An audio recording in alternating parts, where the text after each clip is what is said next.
نحمده ونصلي على رسوله الكريم أما بعد فأعوذ بالله من الشيطان الرجيم بسم الله الرحمن الرحيم رب اشرح لي صدري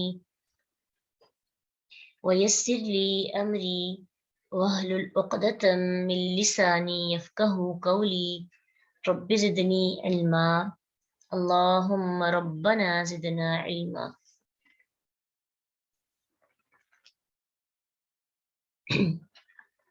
اللهم أرنا الحق حقا وارزقنا اتباعه وأرنا الباطل باطلا وارزقنا اجتنابه.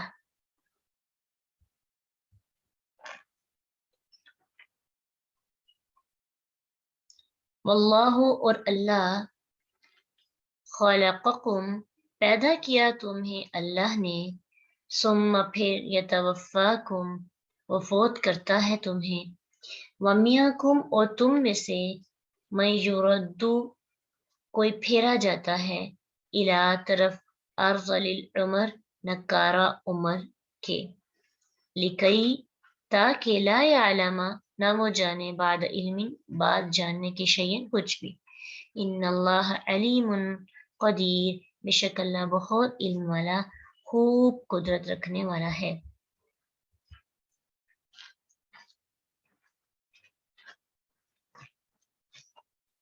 اللہ سبحانہ تعالیٰ نے یہاں پہ زندگی کی ایک اور حقیقت ہمیں بتائی، پیدائش سے مرنے تک کا سفر، کہ اللہ نے پیدا کیا اور ساتھ پیدا کرنے کی فوراً بعد مرنے کا ذکر آ گیا.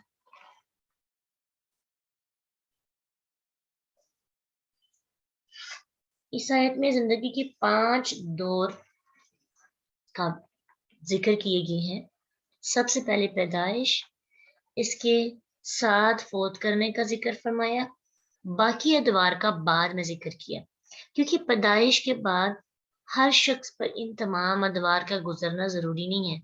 کوئی پیدا ہوتے ہی فوت ہو جاتا ہے، کسی کی بچپن میں کوئی فوت ہو جاتا ہے نا، تو اس لیے وفات کبھی پیٹ میں بھی ہو جاتی ہے، کبھی زندگی کسی اور مرحلے میں. تو فوراً پہلا دور کون سا؟ پیدائش کا، اور آخری دور مرنے کا. اب ایک اور دور اس کا ذکر کیا گیا، وَمِنْكُمْ مَنْ يُرَدُّ إِلَىٰ أَرْذَلِ الْعُمُرِ، کچھ لوگ سب سے نکمی عمر کی طرف لوٹائے جاتے ہیں، جس میں انسان بالکل بچپن والی حالت کی طرح کمزور ہو جاتا ہے.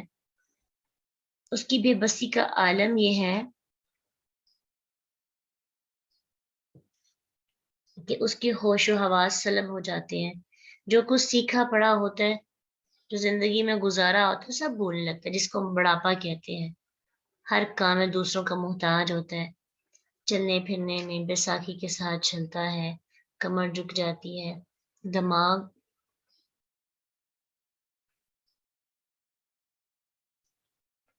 اتنا کام نہیں کرتا، چیزیں بھولنے لگتی ہیں، چہرے پہچانے میں جو ہے نا مسئلہ ہوتا ہے. آپ نے اپنے گھروں میں دیکھا ہوگا، وہ بزرگ وغیرہ رہتے ہیں تو ان کے اندر اس طرح کی تھوڑی تھوڑی علامات آپ کو نظر آتی ہیں. زیادہ تر نہیں ہوتا ہے، لیکن آج کل تو زیادہ کوئی بوڑھا ہو ہی نہیں رہا، بہت عمر بہت کم ہو گئی ہے، جلدی ہی فوت ہو جاتی ہیں. لیکن کچھ ہوتی ہیں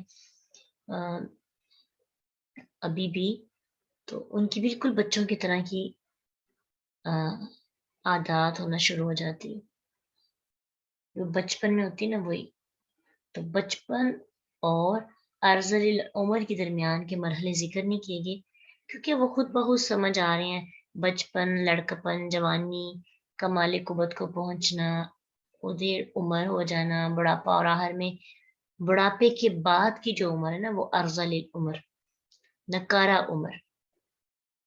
تو یہ عمر جو ہے نا، اس سے تو پناہ بھی مانگنی چاہیے. اللہ کے نبی صلی اللہ علیہ وسلم بھی اس عمر سے پناہ مانگتے تھے. साद बिन नबी वकास रजी अल्लाह अन्हु ने फरमाया, सही बुखारी की हदीस है कि इन कलमात के साथ अल्लाह के नबी ने कहा पनाह मांगा करो, जिनके साथ नबी सल्लल्लाहु अलैहि वसल्लम पनाह मांगते थे। वो दुआ कौन सी है? अल्लाहुम्मा इन्नी अऊज़ु बिका मिनल जुबनी व अऊज़ु बिका मिनल बुखली व अऊज़ु बिका मिन अन उरद्द इला अर्ज़ल उमरी व अऊज़ु बिका मिन फितनतिद दुनिया व अज़ाबिल क़ब्र। कि अल्लाह, मैं बुज़दिली से तेरी पनाह मांगता हूँ, मैं बुखल से तेरी पनाह मांगता हूँ, और इस बात से तेरी पनाह चाहता हूँ कि मुझे सबसे निकम्मी उम्र की तरफ लौटाया जाए। मैं दुनिया की आजमाइशों और कब्र के अजाब से तेरी पनाह मांगता हूँ। बड़ी प्यारी दुआ है, इंशाल्लाह आप याद करेंगे, कोशिश कीजिएगा ऊपर से देख के पढ़े। लेकिन अल्लाह के नबी सल्लल्लाहु अलैहि वसल्लम को भी इस उम्र से डर था। ये उम्र जो है ना इंसान को बेकार कर देती है। यानी एक बंदा सारी उम्र इतना समझदार और अपने दौर के अंदर होशियार चालाक समझने वाला अफजल उम्र में आके इतना नकारा हो जाए कि उसे ये ना पता हो कि वक्त क्या है। नमाज जोहर की है तो कहते हैं जी असर का टाइम हो गया या इशा का, यानी नमाजों की भी नहीं होती। इवन के यानी ऐसी उम्र है कि इंसान ज़हनी तौर पर मुख्ताज हो जाता है। वो तमाम बातें करने लगते हैं जो उसको नहीं करनी, उसकी शख्सियत का हिस्सा नहीं होती। इवन कि कुछ लोग तो गाली गलौज तक करने लगते हैं और उनको पता नहीं होता कि हालांकि वो अपनी आशा जो बाकी जिंदगी है ना उसमें बहुत ज्यादा नेक और नमाजें पढ़ने वाले होते हैं, लेकिन कोई ना कोई चीज की वजह से ना लोग फिर उनका मजाक भी बनाते हैं। तो ऐसे लोगों का मजाक नहीं बनाना चाहिए और ऐसी उम्र से पनाह भी मांगनी चाहिए। अल्लाह की अल्लाह इस चीज पर कादिर है कि वो किसी को भी किसी भी मरहले में अर्ज़ल उम्र में बदल दे। तो ये एक बहुत बहुत ही आजमाइश वाला काम है, आजमाइश वाली स्टेज है। इससे हमें बहुत पनाह मांगनी चाहिए। जब तक अल्लाह हम जिंदा रहें, हमारा माइंड जो है ना वो एक्टिव रहे। इन्नल्लाह अलीमुन कदीर, बेशक अल्लाह बहुत इल्म वाला, खूब कुदरत रखने वाला है। वल्लाहु फज़्ज़ला बअज़कुम अला बअज़िन, और अल्लाह ताला ने फजीलत दी तुम्हारे बास को अला बाजिन बास पर, फिर रिस्क में। ये चीज याद रखें कि ये एक हमारे मुआशरे के अंदर कम्युनिस्ट है, कभी आपने ये लफ्ज सुना हो, उन लोगों की उनका नजरिया है कि तमाम लोगों के पास एक जैसा रिस्क होना चाहिए, जिसके पास जायद होता है वो उससे छीन लेते हैं। और अल्लाह ताला ने यहाँ पे खुद फरमाया वल्लाहु फज़्ज़ला बाज़कुम। आगे हमने इल्म के बारे में पढ़ा था ना, तो यहाँ अल्लाह ताला बताते हैं कि रिस्क में अल्लाह ने बास को बास पर फजीलत दी। कुछ लोगों को अल्लाह ने ज्यादा रिस्क दे दिया, कुछ लोगों को अल्लाह ने कम दे दिया। अल्लाह की तकसीम है, तो बंदा अल्लाह की तकसीम पे राजी नहीं ना होता। गोया कि वो अल्लाह ताला पर उंगली उठा रहा है। मसलन मैं कहूँ कि मेरे पास ये कम क्यों है, मुझे ये चीज क्यों कम मिली, मेरी नसीब के अंदर ये चीज कम क्यों है, मेरे हिस्से के अंदर ये क्यों नहीं ज्यादा है, फलां के हिस्से में ज्यादा आ गई। गोया मैं अल्लाह पर राजी नहीं हूँ, मैं अल्लाह से शिकवा कर रही हूँ। तो अल्लाह से शिकवा नहीं करना है। ये चीज याद रखनी कि अगर मुझसे ज्यादा किसी को मिला है तो ये अल्लाह का फजल है, उसका तो नहीं कोई कमाल। वो जितना मर्जी इतराने की कोशिश करे, फख्र करने की कोशिश करे, बड़ा समझने की कोशिश करे, पैसे से ऐसे कोई बड़ा होता नहीं है। लेकिन अल्लाह ने फिर भी कुछ लोगों को कुछ ज्यादा दिया, कुछ को कम दिया। ठीक है, अल्लाह फज़ला बाज़कुम अला बाज़, फिर रिस्क। फमल्लज़ीना, अब अगली बात अल्लाह ने जो पते की वो ये फमल्लज़ीना फुज़्ज़िलू बिराद्दी रिज़्क़िहिम, वो लोग जिन्हें अल्लाह ने फजीलत दी नहीं लौटाते रिस्क अपना, अला मा मलकत ऐमानुहुम, अपने गुलामों पर, फहुम फीही सवाउन, तो उसमें यकसा और बराबर हो। यानी जो मालिक हैं, जो ज्यादा रिस्क वाले हैं, जो ज्यादा फजीलत वाले हैं, वो ये नहीं चाहते कि जो नीचे दर्जे वाले या उनके जो गुलाम हैं उनको वो माल देकर अपने बराबर कर लें। यानी वो बराबर उनको लाना नहीं चाहते अपने गुलामों को। ठीक है, अपने गुलामों को अपने रिस्क और इख्तियार का कोई हिस्सा बराबर नहीं देना चाहते। हालांकि इंसान है तो अल्लाह कहते हैं अफ़ बिनिअमत अल्लाह यजहदून, तो फिर तुम अल्लाह की नेमत का क्यों इनकार करते हो? क्यों कि तुम अल्लाह ताला के साथ क्या करते हो? अपने साथ शरीक नहीं बनाना चाहते, लेकिन अल्लाह के साथ शरीक बना लेते हो। कुछ चाहते हो कि तुम्हारे गुलाम तुम्हारी स्टेज पे ना आए, ठीक है? तो तुम ऐसा क्यों करते हो कि अल्लाह ताला के मुकाम और रुतबे के बराबर लाकर दूसरों को उसका शरीक बना लो? तो जब वो ममलूक है, शरीक नहीं बन सकते। इसलिए जो पसंद अपने लिए नहीं, वो अल्लाह के लिए क्यों तस्लीम करते हो? आफा बिनिअमतिल्लाहि यजहदून, फिर क्या तुम अल्लाह की नेमतों का इनकार करते हो?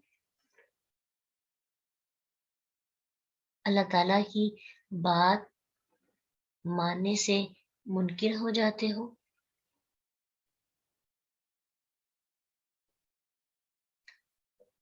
अल्लाह सुब्हान तआला फरमाते हैं वल्लाहु जअल लकुम मिन अनफुसिकुम, अल्लाह तो वो ज़ात है, वो तुम्हारा इतना ख्याल रखता है, तुम्हारी तन्हाई का भी ज़रिया बना दिया, तुम्हारे बुढ़ापे का भी ज़रिया बना दिया, तुम्हारी बुढ़ापे से जो अगली उम्र है उसका भी ज़रिया बना दिया खुश होने का।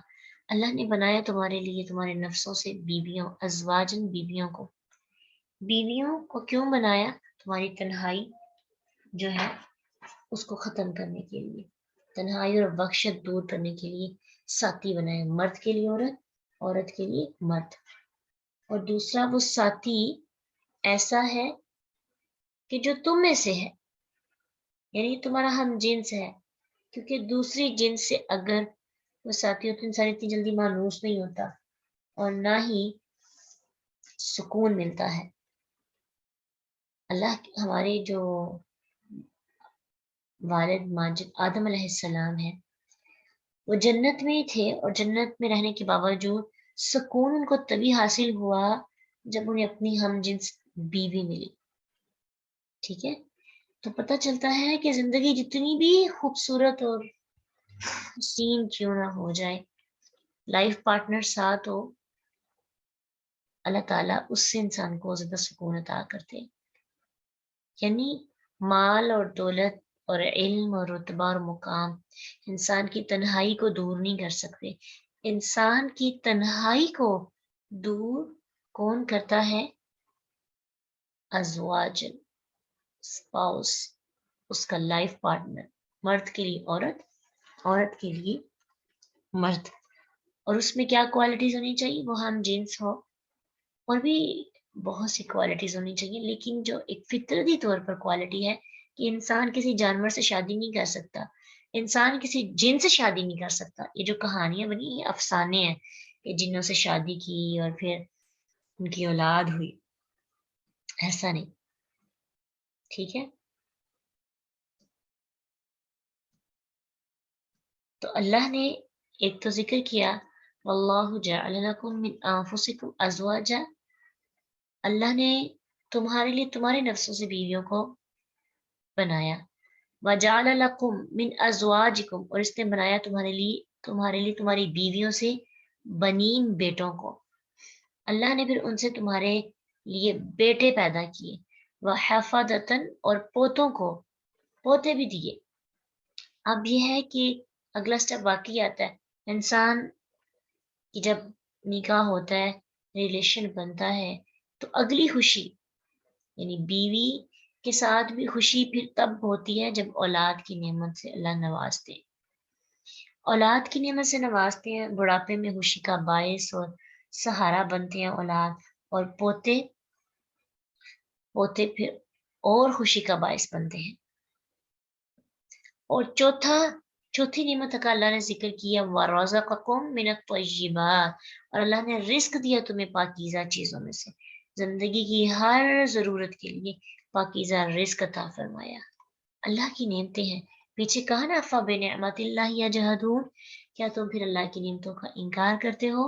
तो इंसान सोच रहा होगा कि अल्लाह की नेमतें क्या हैं, तो अल्लाह ने अपनी नेमतों का भी जिक्र किया। कहने लगे अफ़ा बिल बातिल युमिनून, क्या तुम फिर बातिल पर ईमान रखते हो? व बिनिअमतिल्लाहि हुम यकफुरून, और अल्लाह की नेमत का इनकार करते हो। अब देखिए अल्लाह बार बार बस ये एहसास दिला रहे हैं کہ کیوں تم اللہ کی نعمتوں کا انکار کرتے ہو, اللہ کی بات کیوں نہیں مانتے. یعنی اب دیکھیے ایک رب, ایک ذات اتنا زیادہ سمجھا رہی ہو, ایکسپلین کر رہی ہو, تو پھر حق تو بنتا ہے نا قیامت کے دن پھر حساب ہو اور پھر ان کو سزا ملے جو انکار کرتے ہیں, جو منکر ہیں. توحید کے بارے میں کتنا بتایا, شرک سے بچنے کی کتنی تلقین کی, یہ بھی ساری آیات شرک سے بچنے اور توحید پر واپس آنے پر مبنی ہے.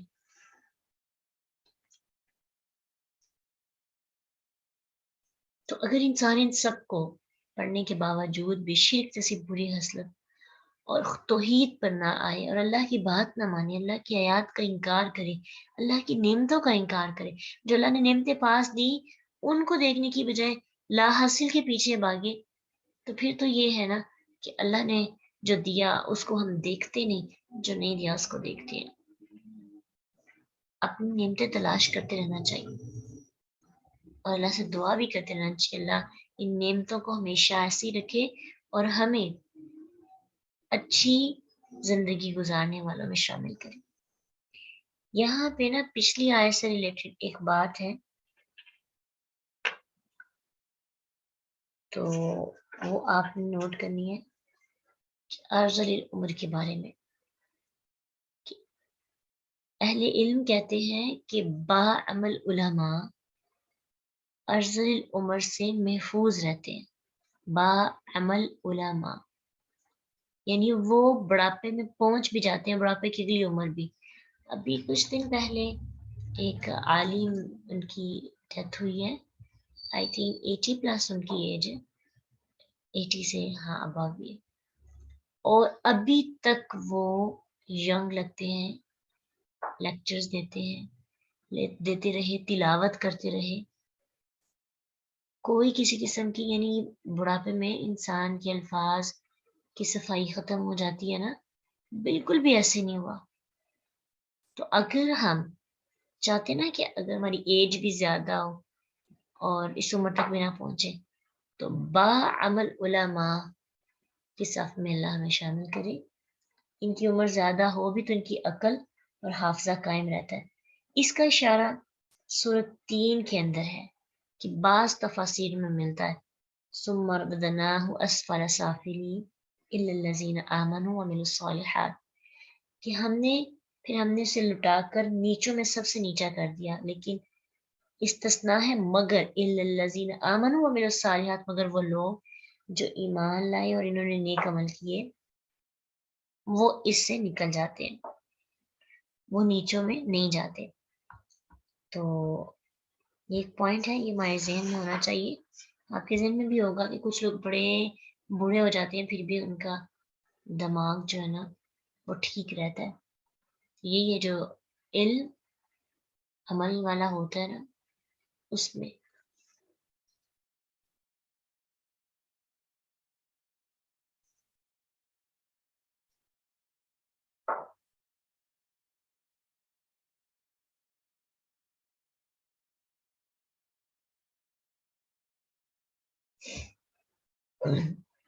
وآخر دعوانا الحمد لله رب العالمين سبحانك اللهم وبحمدك نشهد أن لا إله إلا أنت نستغفرك ونتوب إليك. السلام عليكم ورحمة الله وبركاته.